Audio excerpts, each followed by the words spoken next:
이 내러티브 36번째 시간으로 이교 관행을 멀리하고 거룩한 삶을 개발하라 라는 제목으로 말씀을 증거하도록 하겠습니다. 네, 이 말씀을 조금만 더 확장하면 우리가 이렇게 읽을 수 있습니다. 우리 한번 같이 또록또록하게 읽으게요. 시작. 하나님의 백성은 이교 관행을 멀리하고 여호와를 향한 거룩한 삶을 개발해야 한다. 아멘. 지난 시간에 아이 개발과 여의 개발에 대해서 말씀을 드렸습니다.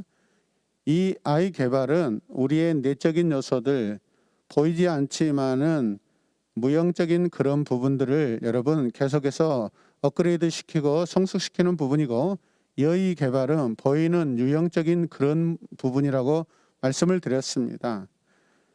우리가 여호와를 향한 거룩한 삶을 개발하라라는 것은 분명 신앙적인 성숙을 말씀하고 있습니다. 이해되십니까? 예. 그런데 오늘 설교 제목 가운데 이교라는 그러한 독특한 그러한 단어가 나오고 있습니다. 자, 여기서 이교라는 것은 무슨 뜻이냐면 그냥 쉽게 생각하면 이단을 말합니다. 이단. 다시 이단, 이교. 그 다음에 관행이라 하는 것은 한자어인데 우리 친구들 잘 보셔야 돼요. 예. 설교 마치고 받아쓰기 이렇게 시험을 볼 겁니다. 그래서 잘 외워놓으시길 바랍니다. 자, 볼 관자에다가 행할 행자입니다. 보고 걸어가다, 보고 따라가다라는 그런 뜻입니다. 네, 이단을 보고 따라가다, 결국 이단과 하나다 아니다? 하나 된 상태를 말하는 것입니다. 이단들과 같이 함께 그들이 행하는 것을 같이 행하지 말라라는 그런 뜻이겠죠. 이해되십니까? 첫 번째 문단은요, 같이 읽읍시다. 심각한 위반에 대한 벌은, 한 번 더, 심각한 위반에 대한 벌은 죽음이었다. 여기서 위반이라는 것은 무엇에 대한 위반이에요? 하나님의 율법이죠. 말씀이죠. 규례죠. 맞나요? 레이기는 이교 세계에서는 흔한 것입니다. 그리고 하나님의 백성의 삶을 침범할 그런 위험이 있는 그런 행동들을 지금 하나님께서 비판하시고 계시고 그것을 강력하게 하지 말라고 요구하고 계십니다. 그런 것을 했을 때 하나님은 어떤 체벌을 하셔요? 죽음이라는 것입니다. 반드시. 오늘 우리가 본문 말씀을 읽었지만 그들은 죽을 것이다. 죽일 것이다. 죽여야 한다. 그러고 나서 그들은 죽어서 뭐하다? 마땅하다. 계속 강조하고 있습니다.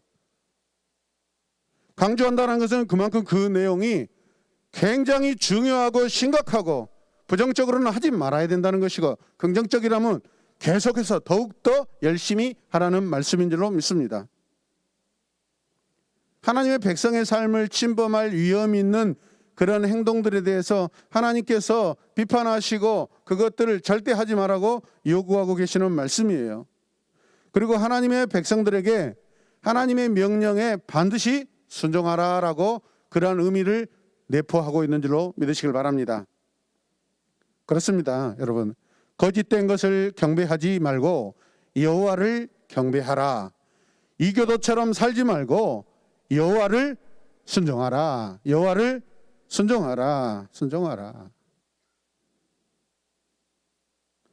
거짓 숭배를 계획하는 사람은 결과적으로요, 여러분 어떤 사람인지 아세요? 수준이 낮은 사람이에요. 여러분 수준이 높은 사람입니까? 낮은 사람입니까? 여러분 수준 높은 사람 되길 원합니까? 낮은 사람 되길 원합니까? 할렐루야. 기왕이면 공부도 여러분 잘하는 것이 좋죠. 인격도 기왕이면 높은 게 좋죠. 할렐루야. 기왕이면 건강한 게 좋죠, 여러분. 말도 유식하고 아름답고 교양 있게 하는 것이 좋지 않겠어요? 그렇지요. 네, 아멘이요. 그래요, 안 그래요? 그래요. 맞아요, 틀려요? 그래요. 그렇다니까요. 첫 번째 9절 말씀을 보면 이 말씀이에요, 여러분. 같이 읽어요. 부모를 저주하지 말라. 여러분, 이교 관행이 무엇이냐? 부모를 저주하는 것이에요. 자, 9절 말씀을 보시면 누구든지 자기 아버지나 어머니를 뭐하는 자는 반드시 뭐하라? 왜? 자기를 낳아준 부모를 저주하였으므로 어떻게 해야 된다? 죽여야 마땅하다. 왜 이런 강력한 조치가 지금 취해지고 있을까요? 이런 것들은 가정에 대한 부분이고, 가정은 곧 생명의 공동체입니다. 가정을 위한 하나님의 명령의 첫 번째 위반의 내용은요, 부모를 저주하는 것입니다. 그냥 이런 말씀을 일상적으로 성경 해석할 수 있는데 조금 더 깊이 묵상을 해보니까 아주 재밌는 그런 표현들이 숨어 있어요. 여러분, 저주하다라는 것은 부모를 무시하는 행동이에요.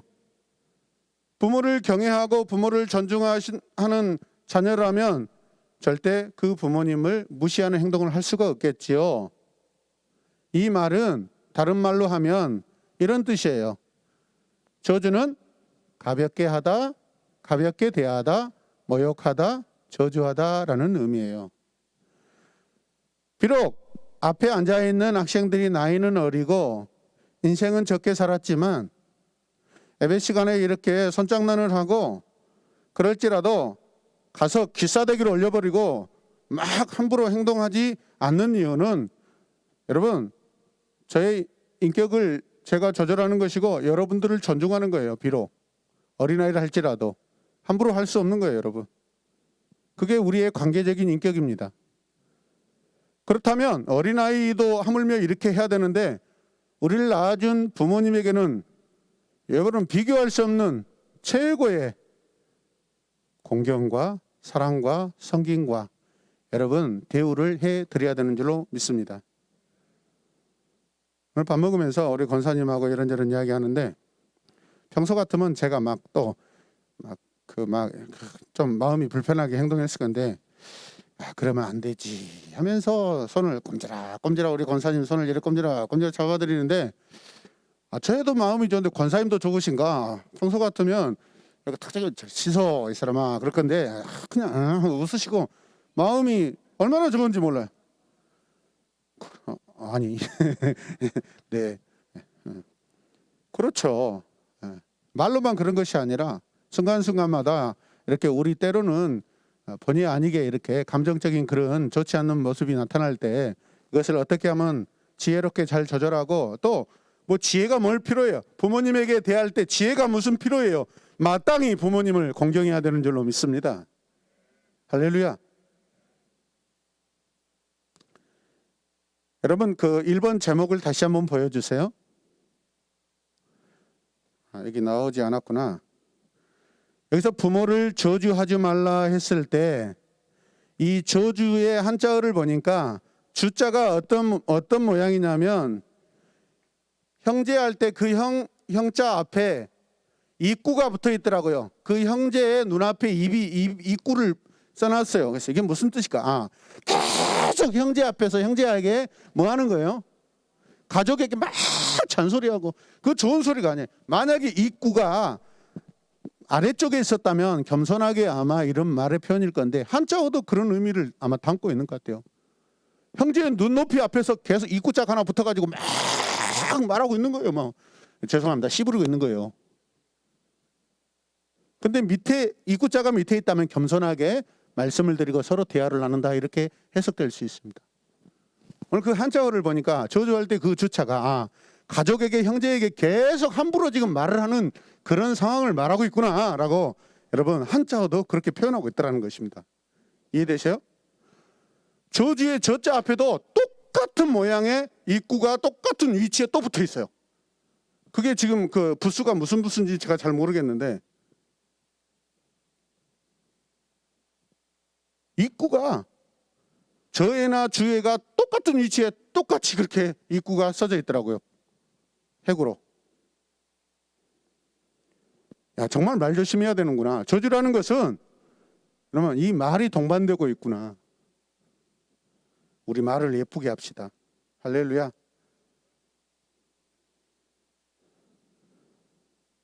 성경에 보면 사무엘하 16장 5절에서 7절 말씀을 보면 여러분 다윗이 왕으로서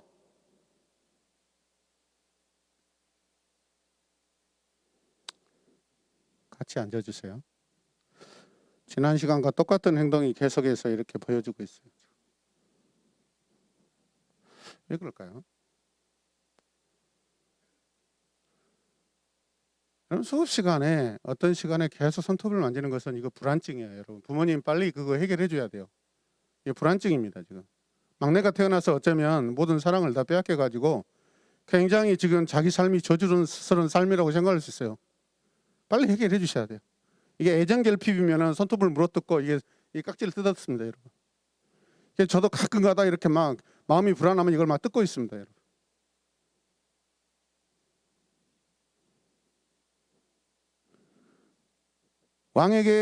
왕의 자리에서 쫓겨난 다윗이 도망 다니는데 바로 얼마 전에 자기 신하였던 시므이가 막 그 왕이었던, 사실 실제로 지금도 왕이죠. 도망 다닐 뿐이지. 시므이라는 자가 왕 다윗을 계속 저주합니다, 여러분. 하나님이 이 시므이를 심판하십니다. 이해되십니까? 우리 욥기를 보면 욥이요, 자기가 고난 가운데 있으니까 자기 자신을 막 저주합니다. 자기 자신을 저주합니다. 하나님이 엄청 싫어하셔요. 남을 저주하는 것뿐만 아니라 자기 자신을 저주하는 것은, 우리는 어떤 자예요? 어떤 사람이에요? 하나님의 형상, 하나님의 모양을 닮은 사람들이에요.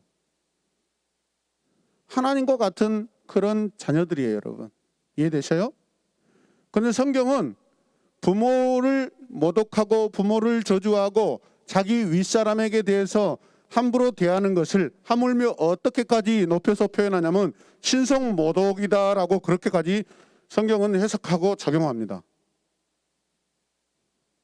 너희가 형과 싸우고 부모님을 함부로 대하고 어른들에게 함부로 대하는 것은 마치 하나님에게 함부로 대하는 것과 같다. 그렇게 성경이 말씀하고 있습니다.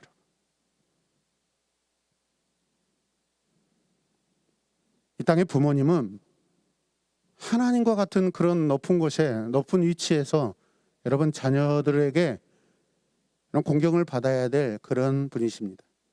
이해되십니까?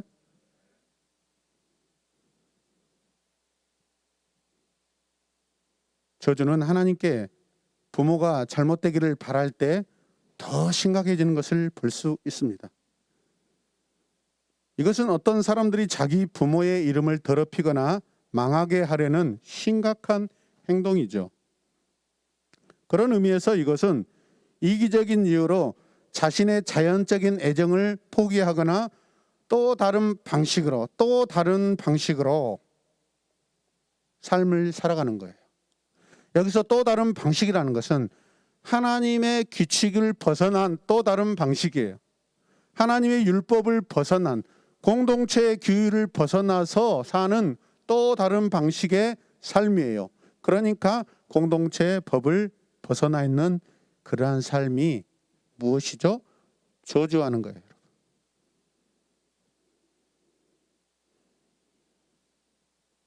가정을 이렇게 파기하는 것 같고요.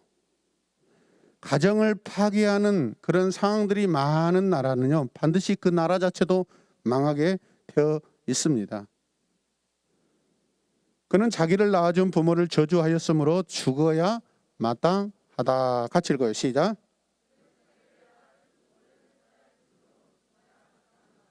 이것을 익숙한 말로 하면 사형당하기 마땅하다라는 것이죠. 범죄하는 자는 누구든지 그 결과를 알고 있을까요? 모르고 있을까요? 지금 어떤 자가 자기 부모를 저주할 때 그 범죄하는 자가 이렇게 자기가 저주했을 때, 나쁜 행동을 했을 때 이후에 여기에 합당한 벌의 결과가 있다라고 예상할 수 있을까요? 없을까요? 예상합니다. 그게 하나님이 우리에게 주신 양심이에요. 이미 율법도 주어져 있고. 근데 우리는 그것을 계속해서 모른 척하는 거죠. 모른 척하면서 계속 나아가 버립니다. 저도 과거에 제 아버님이 어머님을 엄청 힘들게 만드시고 저에게 잠 못 자게 만드시고 식사 차려갖고 들여다 드리면 하루 저녁에 밥상을 5번, 6번, 10번까지 막 엎어버렸을 때 정말 제 아버지를 내가 죽이고 싶었어요. 사실 죽이고 싶었어요.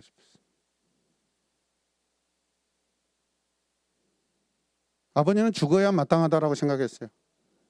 근데 아버지가 죽어야 마땅한 게 아니라 그렇게 생각하고 그렇게 말하는 제가 죽어야 마땅한 놈이에요, 여러분. 오늘 말씀에 의하면 저는 사형감이에요, 사형감. 그뿐만 아니라 이거는 공동체를 훼손시키고 이런 일들이 어떤 마을에서 일어났다면 그 마을 사람들은 반드시 돌로 쳐 죽여버립니다. 저는 죽었어야 돼요, 여러분.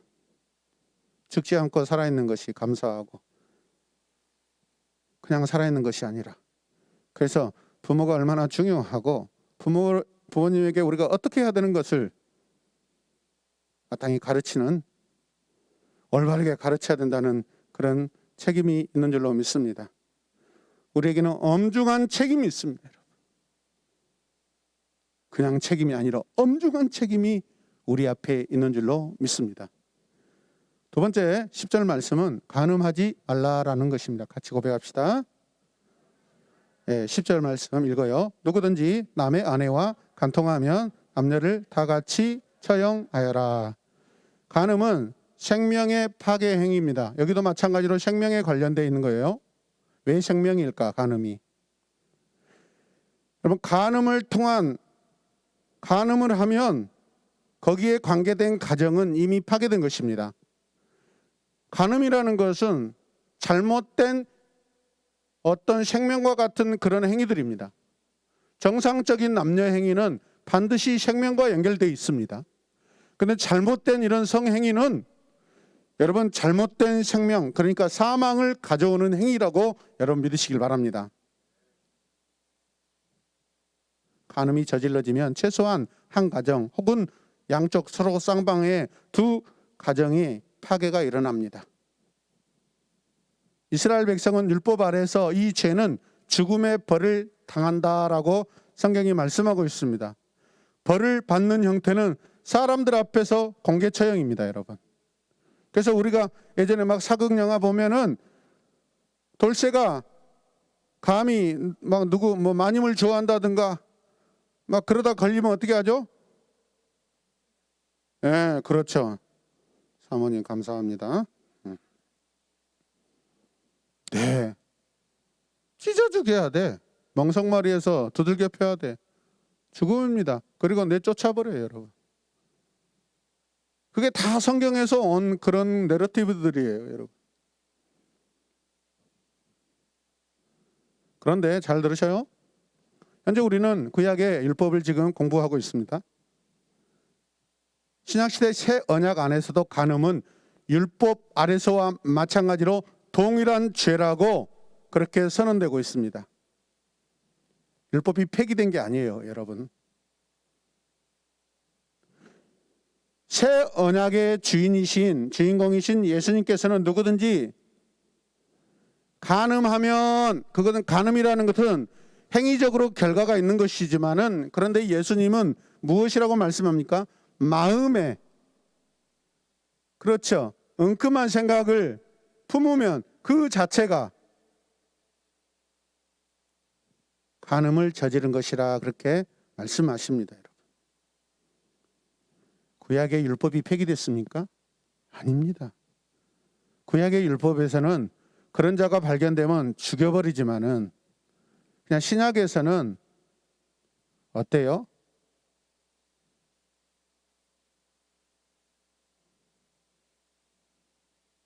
죄사함을 받아야 돼요, 여러분. 이 간음자는 자신의 욕망을 채움으로써 한 가정을 무너뜨리는 것이지만, 그럼 오늘 예수님께서는요, 예수님 보시기에 동일한 죄를 지었지만 그 새언약의 백성들은 구약에서는 구약의 백성보다 신약의 백성들은 훨씬 더 높은 기준으로 평가하고 있어요. 행위적인 죄를 지어야만 간음이다라고 하지만은 신약의 새언약의 백성들은 마음으로만 그렇게 그 생각을 품어도, 그러나 여러분 마음으로 품은 죄는 사람들에게 보여요, 안 보여요? 보이지 않습니다. 구약의 간음은 보이는 것입니다. 그런데 마음으로 짓는 죄도 예수님은 동일한 간음이라고 말씀하고 계셔요. 알겠어요?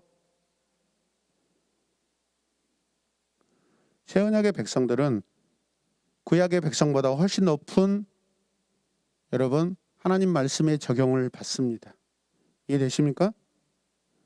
자, 그 다음에 세 번째 같이 읽어요. 시작. 근친 상간하지 말라. 여기서 상간이라는 것은 서로 간음하지 말라는 뜻이에요. 누구하고? 가까운 친척들하고. 근친이라는 거 가까운 친척을 말하는 거예요. 따라서 가까운 친척, 가까운 친척과 간음하지 말라. 11절 같이 읽어요. 12절까지 시작. 누가 계모와 잠자리를 같이 하여 자기 아버지를 욕되게 하였으며 두 사람은 모두 죽여라. 같이 읽어요. 여러분 친구들 목소리 안 들려요?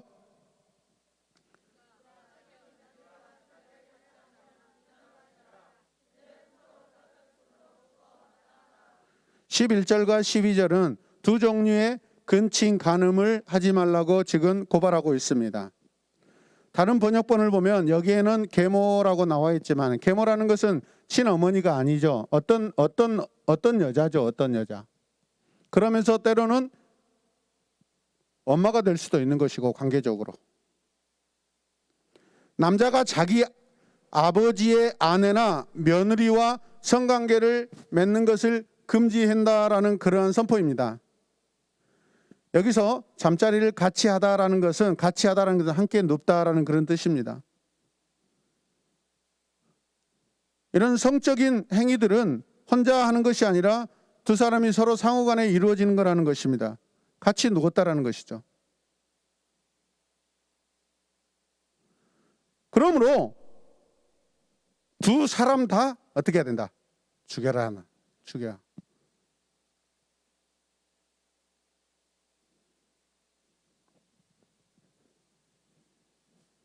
두 사람이 죽음이 나는 동일한 벌을 받는 이유가 바로 이것입니다. 자기 아버지의 아내, 즉 자신의 어머니가 됩니다.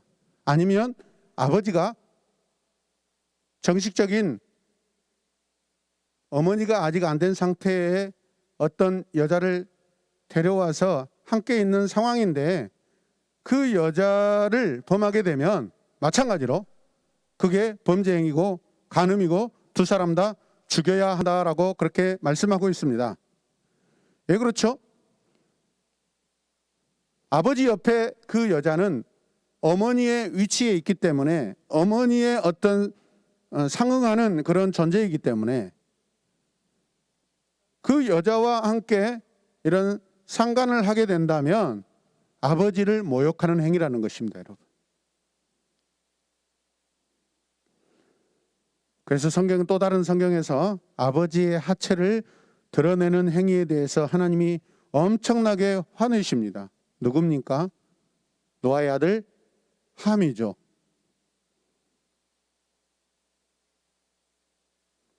여러분, 아버지와 그 아내는 한 몸이기 때문에 그 아내를 범하는 것은 아버지를 범하는 것이라는 것이에요.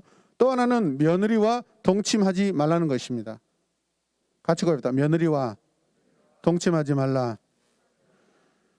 요즘 간간 이렇게 소식을 들어보면, 뉴스를 들어보면 외국에서 한국으로 시집온 며느리들이 참 많습니다. 그런데 꼭 그런 일들이 비일비재해요. 그 늦은 나이에 결혼한 남편이 꼭 죽어버립니다. 그래서 외국에서 시집온 그 다문화 그 며느리가 시부모님들하고 삽니다. 그런데 어떤 사건이 터지냐면 시아버지와 그 며느리와의 어떤 불미스러운 그런 일들이 일어나가지고 종종 뉴스에 보도되는 것을 볼 수 있습니다, 여러분. 여러분, 가정에서 이런 일이 일어난다는 것은 무슨 뜻이냐면 하나님이 정해놓은 창조 질서를 훼손시키는 것입니다. 하나님의 질서를 여러분 거스리는 행동입니다. 이해되십니까? 하나님께서 화가 나시고 하나님께서 벌하시고 하나님께서 죽음으로 심판하신 이유는 하나님과 관련돼 있다 없다? 있다라는 것입니다. 하나님이 만들어 놓은 거룩한 아름다운 그런 질서를 훼손하는 거죠, 여러분. 이해되시면 아멘. 우리 잘못된 욕망들을 우리가 내려놓으시길 바랍니다. 신약성경에서 보면은 고린도전서 5장 1절에서 5절을 보면 바울 사도가 어떤 사람이 자기 아버지의 아내와 그런 관계를 가진 자를 발견하고 나서 그 사람을 사단에게 내주어 육체가 멸망하도록 했다라고 기록하고 있습니다.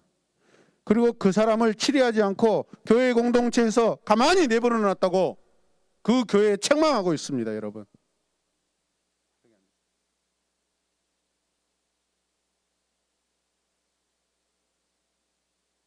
그런 사람을 사탄에게 내주어서 가만히 방치하고 있는 그 교회 책임자들, 리더들에게도 사도 바울은 책망하고 있습니다.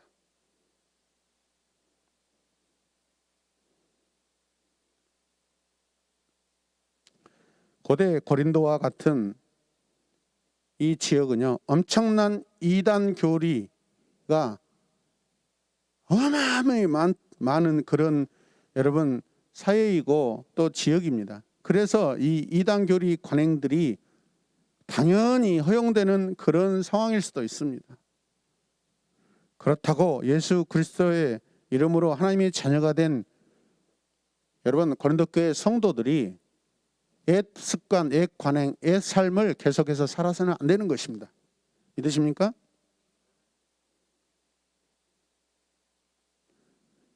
이단 교리의 사회는 그런 관행을 허용할지 몰라도 하나님 보시기에는 그게 죄라는 것입니다, 여러분.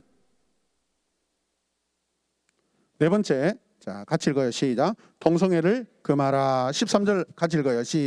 같이 읽어요. 시작. 누구든지 동성연애를 하면 둘 다 죽여라. 그들은 추잡한 짓을 하였으므로 죽어 마땅하다. 율법은 동성애 행위를 생명을 위한 하나님의 명령을 위반한 것으로 보고 있습니다. 그래서 금지합니다. 레위기 18장 22절과 이 말씀이 이 평행 구조를 이루고 있습니다. 그래서 가증하다라고 표현까지 하고 있습니다. 다른 말로 하면, 우리 말로 하면 혐오스러운 거예요. 혐오스러워. 따라서 혐오스럽다, 더럽다, 부정하다, 가증하다.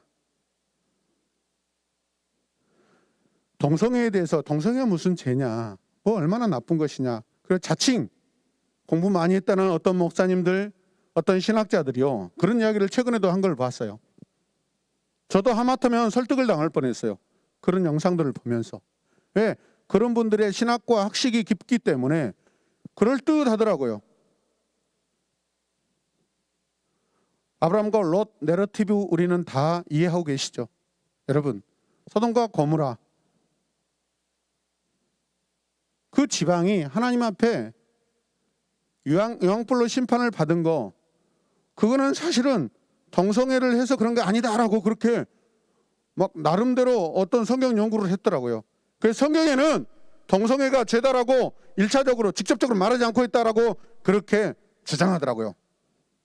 근데 오늘 성경을 딱 읽어보니까 하나님의 말씀인 레위기 20장 13절에서는 분명히 동성애라면 둘 다 죽여라! 죄라고 말씀하고 있습니다. 그 똑똑한 그 신학자들, 그 목사님들이 왜 레위기 20장 13절 말씀은 까마득히 다 모른 척하고 있고, 아니면 성경도 모르는 것이죠, 여러분. 그래서 그런 분들은 성경을 일방적으로 보는구나, 편파적으로 보는구나. 그렇기 때문에 이렇게 중요한 말씀을, 진짜 중요한 말씀을 보지 못하고 보려고 하지도 않고 나름대로 자기들이 통찰력을 가지고 있고 객관적이고 지식이 높다 하면서 그런 영상들을 막 통해서 동성애 괜찮다, 그래서 불쌍하게 여겨야 된다, 그런 죄를 지적하지도 못하고. 여러분, 레위기 20장 13절에서 반드시 동성애가 이렇게 강력하게 죄라는 거, 그래서 그 벌이 뭐예요? 죽음이에요.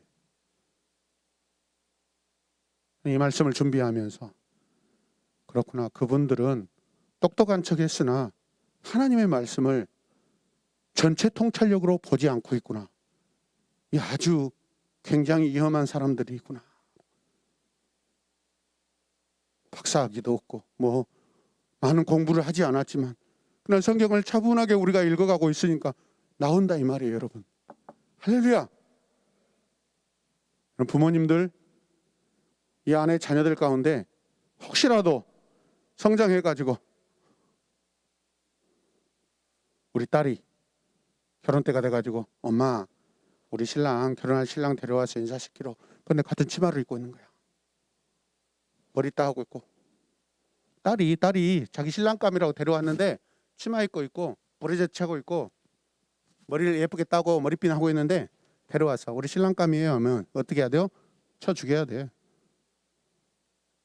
쳐 죽여버려야 돼. 아들이 엄마 우리 아내 데려왔어요. 저 결혼할 사이입니다. 그런데 뭐예요? 완전 투블럭하고 피어싱하고 문신 뱀 문신하고 반바지 입고 이렇게 막 털이 막 덤성덤성 나 있고 근육이 이렇게 붙어 있는데 저 결혼할 아내입니다. 어떻게 해야 돼요? 쳐 죽여야 돼. 아이고 못 산다. 주님 나 어떡해요. 그러지 마시고 야이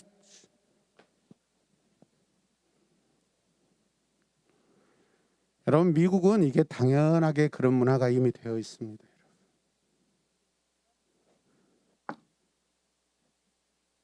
아브라함과 롯 사건 거기에만 집중하고 레위기 20장 13절 말씀을 읽지 않고 감히 많은 사람들을 기독교인들을 현혹하고 있는 잘난 척한 그런 지도자들 심판해야 됩니다. 심판받아야 됩니다. 믿으시면 아멘. 여러분들이 더 낫습니다. 오늘 말씀을 잃어버리시면 안 됩니다. 할렐루야. 이게 다 생명과 관련되어 있는 거예요. 남자와 남자 결혼하면 결혼할 수 있어요. 자기들끼리 결혼할 수 있어요.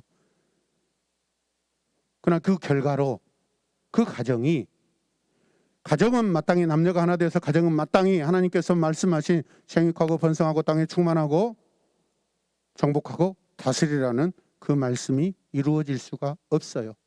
그것은 생명과 관련된 것입니다. 번성과 관련된 것입니다. 더 이상 생명이 없으면 죽은 것입니다. 끝난 것입니다. 남자와 남자는 더 이상 생명이 있을 수가 없습니다. 여자와 여자가 결혼하면 더 이상 생명이 있을 수가 없습니다. 맞습니까? 하나님이 생육하고 번성하고 땅에 충만하고 정복하고 다스리라는 그 말씀을 정면으로 거역하는 것입니다, 여러분. 대처의 그 말씀 명령을 거역하는 것입니다, 여러분.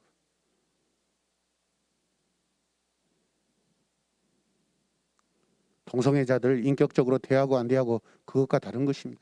본래적인 근본을 말씀드리는 것입니다. 아멘입니까? 하나님의 명령에 대한 심각한 위반인 줄로 믿으시길 바랍니다.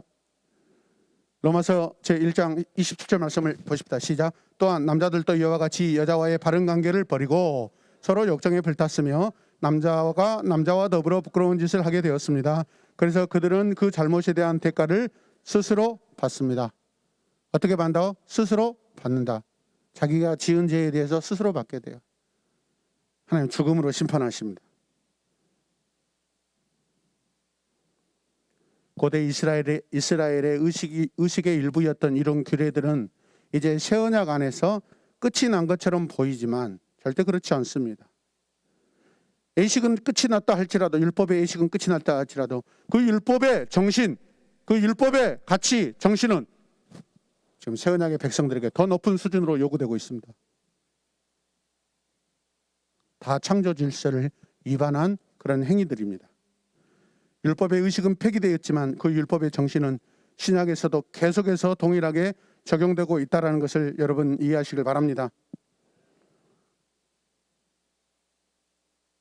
성소 회막의 그 의식과 예식은 대부분 폐기되었지만은 그 성소와 회막에서 선포되어진 그 말씀들, 그것은 지금도 저와 여러분들 정신과 마음과 태도와 하나님 앞에서 그 하나님과의 관계 안에서 절대 폐기되어지 않았다는 것을 이해하시길 바랍니다.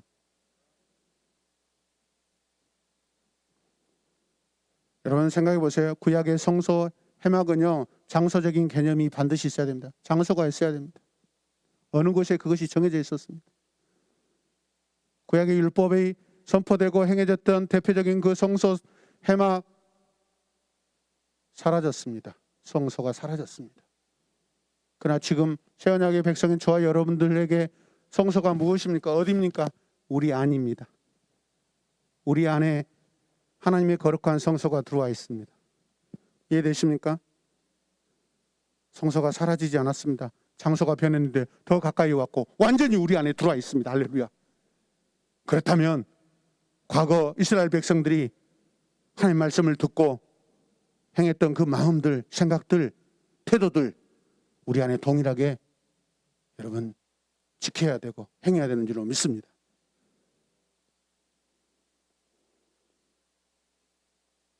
그래서 하나님께서 마음의 중심을 보시는 것은 우리 자신을 보시는 것이 아니라 우리 안에 계시는 하나님 자신, 그분이 인도하시고 역사하실 때 우리가 어떻게 반응하고 있는가, 그것을 보고 계시는 줄로 믿습니다. 다섯 번째, 자 14절 읽읍시다. 시작. 여자와 그 딸과 성관계를 맺지 말라. 14절 읽어요. 누구든지 어떤 여인과 그 여인의 어머니를 함께 데리고 살면 그 더러운 짓을 하면 세 사람을 모두 불태워 죽이고 너희 가운데 다시는 그런 악한 일이 없도록 하여라. 더 심각해진 사건들이 보여지고 있죠. 두 여자, 한 여자와 한 여자가 살고 있어요. 그런데 엄마와 딸인가 봐요. 근데 남자가 그 엄마의 딸과 함께 이런 불미스러운 일을 저질렀을 때 세 사람을 다 죽이라고 이야기하고 있습니다. 이해되십니까? 데리고 살다 취하다는 그 남자가 두 여자와 결혼했다라고도 볼 수 있습니다.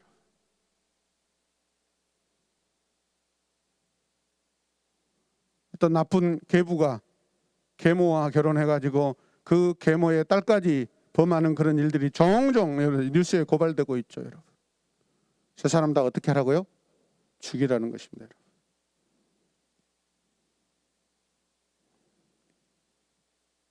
그리고 여기는 정상적인 여러분 아내도 아니고 가정도 아닙니다, 여러분.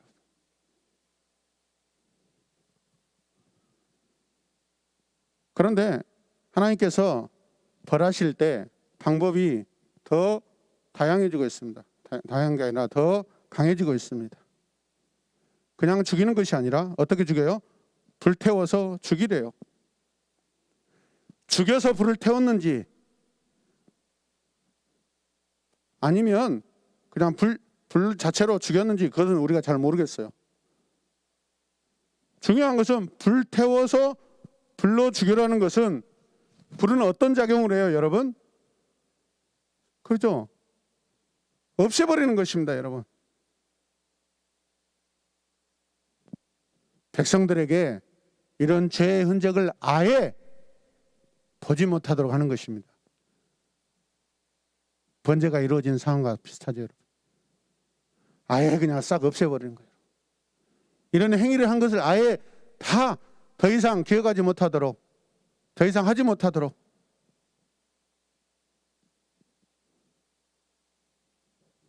불로 태웠다라는 의미는 이스라엘 공동체에서 완전히 사라져야 할 행동이라는 것입니다. 엄중한 처벌이고 심판을 의미합니다. 이해되셔요? 자, 마지막 여섯 번째, 자 함께 읽읍시다. 수간하지 말라. 15절과 16절 말씀, 오늘 마지막 말씀 읽어요. 시작. 만일 남자가 짐승과 더러운 짓을 하면 그를 반드시 죽이고 그 짐승도 죽일 것이며, 여자가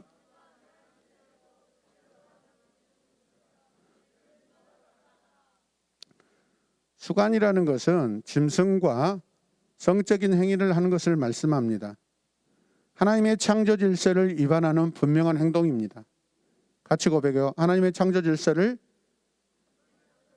위반하는 분명한 행동이다. 네, 그것은 인간의 본성을 거스리는 행동이에요, 여러분. 인간의 본성을 거스려. 인간의 본성은 남자가 여자에 대해서 아름다운 사랑의 마음을 느끼는 것이지, 동물을 보고 오 마이 베이베,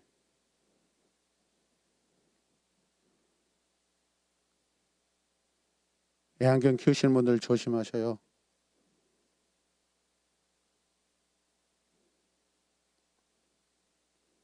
우리보다 수십 년 앞서서 애완견을 더 일찍 키우고 있는 저 북유럽의 모든 국가들은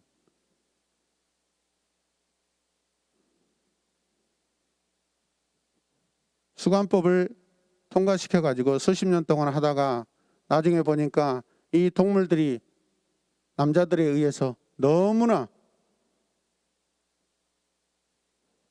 폭행을 당하고 고통을 당하니까 다시 그 수관법을 폐지하게 되었습니다. 우리 강아지 키우신 분들 조심하셔야 돼요. 개들을 반려하는데 본래 반려라는 것은 아내에 대한 호칭입니다. 아내에 대한 여러분 그런 호칭입니다. 어떻게 동물이 나의 아내가 되고 남편이 될 수 있고 내 자식, 내 새끼 하나님이 보셨을 때 아마 끔찍하셨을 것입니다. 저는 강아지를 딱 한 번 키워봤는데 제 잘못으로 인하여 죽게 되었습니다. 그래서 나는 강아지를 키울 자격이 없다. 그러다가 몇 년 전에 누구의 부탁으로 그 강아지를 집에서 데려와가지고 잠시 키우게 됐는데 그때 제 마음이 강아지를 이렇게 예쁘게 사랑스럽게 키울 수 있는 마음이 아니더라고요. 강아지를 아프게 만들더라고요. 그래서 다시 다른 데로 보냈어요.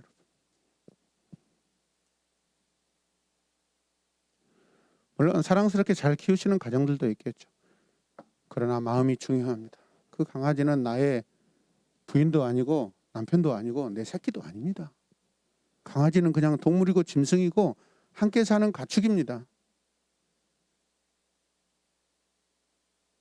이해되십니까? 네, 강아지를 키우시는 분은 아멘 안 하시는 것 같은데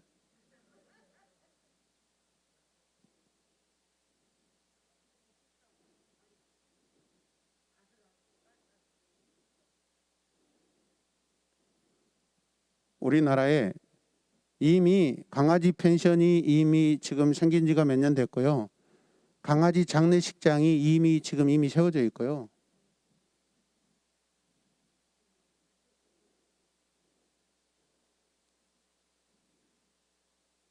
너무 지나치게 너무나 창조 질서를 벗어나서 가고 있는 것을 볼 수 있습니다.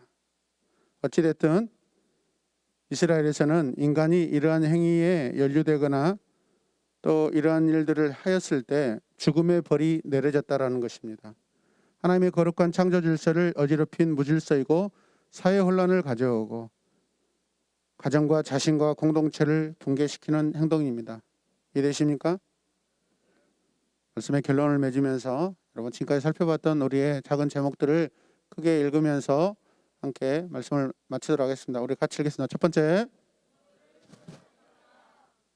이교도 행동. 두 번째는 이교 관행. 세 번째, 네 번째 이교 관행.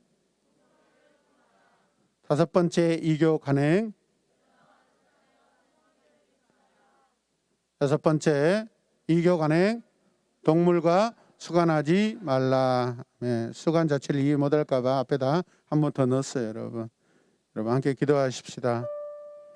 하나님의 백성은 세상의 거짓 종교 행위를 거부해야 합니다. 부도덕하고 무질서한 관행을 멀리해야 합니다. 여호와의 거룩한 계획을 따라야 합니다. 거짓 종교, 이단 종교는 수준 낮은 삶으로 우리를 인도합니다. 그러나 순결한 여호와의 종교는 거룩한 삶으로 우리를 인도하십니다. 거룩한 삶의 모범은 예수님이십니다. 거룩한 삶을 언제든지 붙드시길 바랍니다.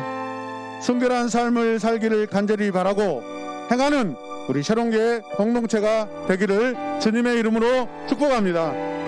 우리 다 같이 기도하겠습니다. 주여